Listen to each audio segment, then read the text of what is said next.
The situation with the bank crisis continues to unfold. You can see that the layoffs are taking place, and I'm going to show you why all of this connects together. You came here for the truth, so let me unveil that for you. I think it's important with all of this information that we simply take note of what's happening, and then we could see the patterns repeat so that you could take advantage of them. Prepare accordingly. Let's begin by taking a look at this. The layoffs are here for those who chose to, quote, learn to code. You remember that? You better learn to code. Well, here we go. Software engineers have overwhelmingly faced layoffs this year. Coders made up 14% of employees at tech companies, but represented 20% of the layoffs in 2023. I think it's important to note, of course, that they were being hired at an unprecedented pace in the run up to that. Walmart Chicago stores closures weren't a fluke. Why retailing in cities is so hard, they give a couple reasons for that, and they say, oh, we promise it's not because of the mass looting that's taking place. Okay, I'm sure it's multiple issues, but here you go. Jenny Craig tells staffers it's winding down its weight loss centers and warns of mass layoffs. They're shifting towards e-commerce. Why? Because e-commerce is, of course, higher margins. What else does this signify? Well, commercial real estate, once again, gonna take a hit. You've probably seen those stores out there. People go in and they can pick up what they need, I guess, and they probably get some advice from those people while they're there. That's changing. Everything going online. Save money that way. No retail locations. Commercial real estate. Watch that one. Look here. Vice Media, Clubhouse, Paper Magazine become the latest to announce major layoffs and organizational pivots, meaning they're having some troubles. There's a lot of different media companies that are involved in this, but come on. Now it's everybody, it seems, to some degree, okay? Companies are posting fewer job listings, especially for white-collar roles in software, human resources, banking, and finance. This is important. You see it going on, but all of this pales in comparison to what's happening with the bank crisis. You thought it was over? You thought it was just SVB? Well, I'm about to show you differently. This is serious, and it is going on right now, today. Let's talk about the next stage of what's happening here. You saw SVB, you saw Signature Bank, you saw Credit Suisse in Europe, and then everything seemed to be okay, right? All those videos came out, the comments came out, they said, hey, everything's gonna be just fine. The Federal Reserve stepped in. Look, the Federal Reserve is going to step in, the FDIC, and in the case of First Republic, which we'll talk about here, you've got JP Morgan, you got PNC. There are, all different methods for bailing out companies. It could be direct, indirect. Look in the case of Bank of America back during the financial crisis. That was Warren Buffett. He came in, sweetheart deal. The rest is history. But now today we've got some developments that I wanted to show you. Let's begin here by showing you what happened with First Republic. Now this is yet another bank dealing with a crisis. And of course, when SVB came out, this stock also got hit hard. One of the biggest banks, by the way. And you could see that after a period, okay, things are okay, we're gonna be fine. And it kind of just flatlined around this level. And then as soon as their earnings came out, they just got smashed down hard. And they're just one of many banks that are in the exact same circumstances. In fact, at the end of this video, I will link to another video that highlights why this isn't over yet. There's another important, I've shared the important information in that and broke it all down for you. I will link to it at the end of this one. Stick with me, okay? Because a lot to cover. You can see for yourself, money market funds are just loving this bank crisis right now. The amount of money that's been thrown into this, of course, as soon as SVB, Credit Suisse, and all that started happening. But as we have seen over the last year and beyond, a lot of people have been thinking, where do I put my money right now? And money market it's effectively cash, okay? So you know that it's probably not going to perform well, but it's not going to necessarily lose money if you don't count inflation, of course. But that's what they're thinking. So I'm just going to keep my money on the side. That's what I consider cash on the sidelines, money market funds. That's cash ready to go, liquid, hit a couple buttons, and I'm going to be investing.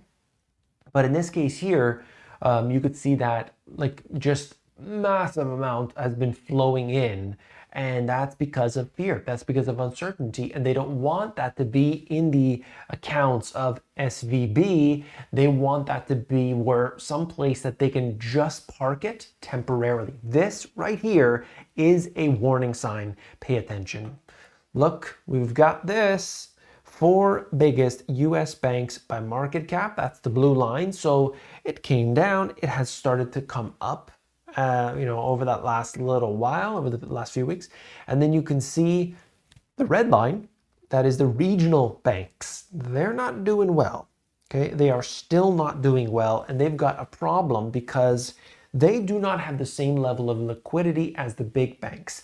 They are suffering from problems. I highlighted this in those videos previously multiple times around that time frame. But of course, when you look at this, it just shows you that they have their own issues because they don't have the reserves like the big banks do. And that's a simple matter of fact. And they are right near that zone of critical level. And if they start to lose more of their deposits, there's going to be more bank failures. And then more, and then more, and then more, and then more. Expect that to happen. If more money goes in and maybe, you get bailouts left, right, and center, and the Federal Reserve comes in, that can backstop the losses. There's no doubt about that. But I'm just telling you each and every step. I'm not telling you that there is going to be a collapse. The stock market's going to go from 4,000 down to 2,000 or whatever other predictions people are making. No, I'm telling you the exact process. And it is a playbook. I've seen the patterns. I've studied the history, not just of the United States, but many countries. And I've seen this all happen before. So you got to take this for what it is and realize the patterns and what's going on. And that is, if more deposits flee from these regional banks, you're going to have more that get punished. And then the Federal Reserve can bail them out and other banks can bail them out. But it doesn't mean they can't collapse. All of these are collapsing. This is the collapse. But it's one bank at a time. And then they have to start reversing their quantitative tightening policies and they have to print more money. That is the solution, at least, to kick the can down the road a little bit longer. Here we have it. You can see this is unbelievable. We know that the consumer, they have been keeping up simply by using debt, credit cards. And that is evident right there with the blue line heading to new record highs. I mean, we're talking about well over $1 trillion in that type of debt. Think about the pay now, buy now, pay later stuff. Crazy.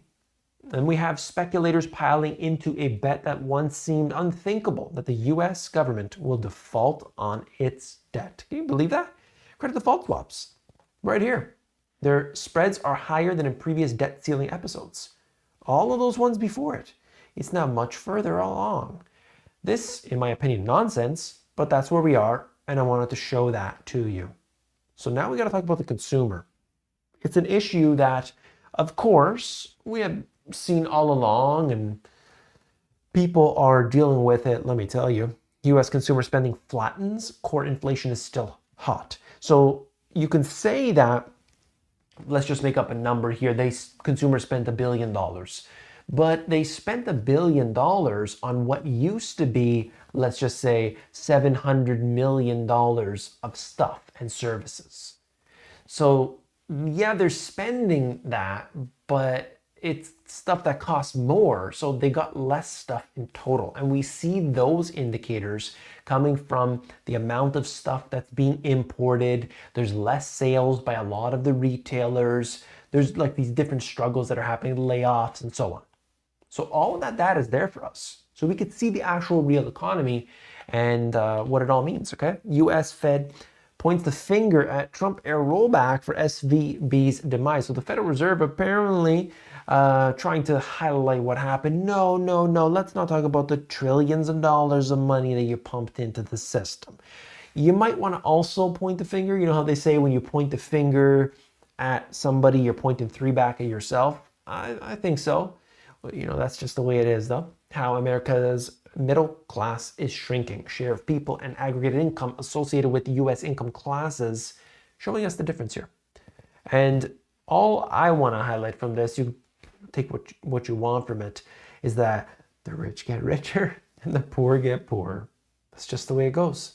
And why is that the case? It's because of inflation. And if we learn about inflation, where it comes from, and how to take advantage of it, we end up in a different position. Look, I see it all the time. I just heard of one indication today. A company that was offering their services that they are literally booked. What was it? I believe it was landscapers, maybe? That they were completely solid booked for an extended period of time. And their prices, let me tell you, are not cheap from what I understand. Okay? But they have decided to put their price at where they feel is reasonable, and people are booking them so much that they don't have any space. And that's not just for the landscapers. I mean, I've seen many examples of this. And now what are they going to do? Okay, we have 100% capacity. Okay, we were charging, let's just make up a number, $1,000. Okay, we're going to charge $1,200. See how many customers start falling off. Will they accept 1,200? Sure.